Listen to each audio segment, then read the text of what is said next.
દાસ ટોચાવાળા મહારાજ અને સદારામ બાપા સાંઢીવાળા અને હું અમે 4 જણોને થઈ આજથી 40 વર્ષ પહેલા નક્કી કર્યું હતું કે મહારાજ તમે ના સંપ્રદાયમાંથી આવો. પછી સામઢીવાળા મહારાજ આપણે અહીંયા પોખર ઉપર રહેતા હતા ને, હા, એ મહારાજના સેવક હતા. હું સનાતન ધર્મમાંથી આવતો, બધા અમે જુદા જુદા માર્ગમાંથી આવતા.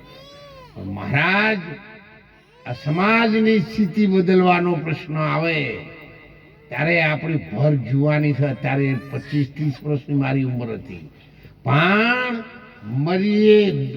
મરતે દમ તક આ સમાજને એક વખત સફેદ ગાડીઓ એના ઓગણે લાંબી અને લાંબી થાય. તાણે બધે નિયાળી તો પૂછી જુઓ.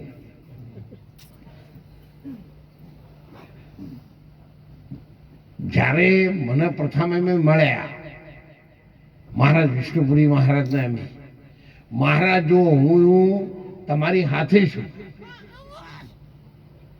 તમે નાના દીકરા જેવડા છો, પણ આ સમાજનું કલ્યાણ થાય ત્યાં સુધી મહારાજ તમે સમાજની સાથે રહેજો, અમે તમારી સાથે છીએ અને છેલ્લા શ્વાસ સુધી ક્યારેય પાછી પાની કરશો નહીં. અને હાલ પણ મેં કીધું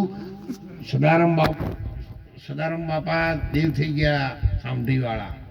અજમલરામ મહારાજ હવે ખૂબ વયોવૃદ્ધ ખાટલા ઉપર બેસી ગયા છે, એટલે મેં તમે શંકરદાસ મહારાજ છીએ અને હવે 2 જણાની જગ્યાએ તમે મોયાની જગ્યા ખાલી પૂરો અને આ સમાજને કંઈક સારું થાય એવી મજૂરી કરો, કારણ કે તમે જુવાન છો.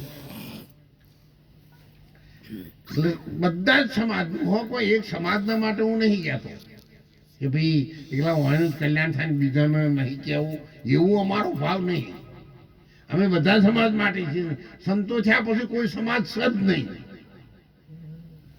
हम है योगी अलग अनादि मेरे जात वर्ण कुछ नहीं, हम है योगी अलग अनादि मेरे जात वर्ण कुछ नहीं, शब्द मिलावा हो रहा है ये देह का मिलावा. આપણે ચોહક પણ કરવું છે તે જાતે પૂછવી છે.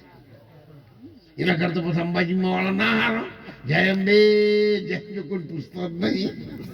જ્યાં ગામના સોન શું કરું તમારે હગું કરવું હતું પૂછવાની જરૂર છે. એટલે સમય અત્યારે ખૂબ સારો છે.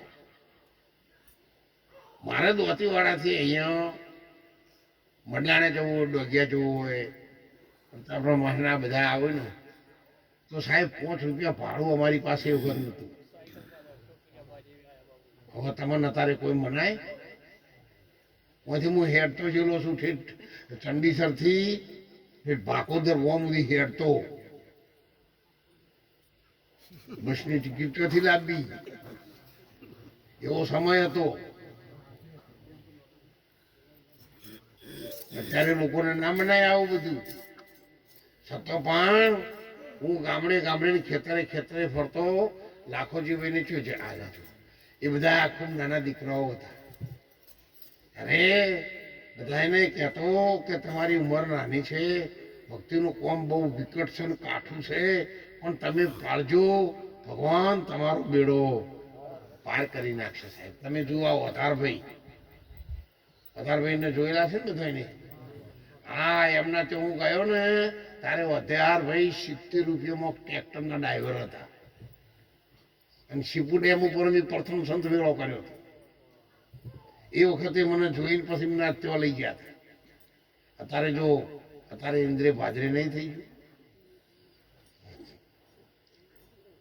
એટલા માટે સંતો ઉપર બહુ વિશ્વાસ રાખજો.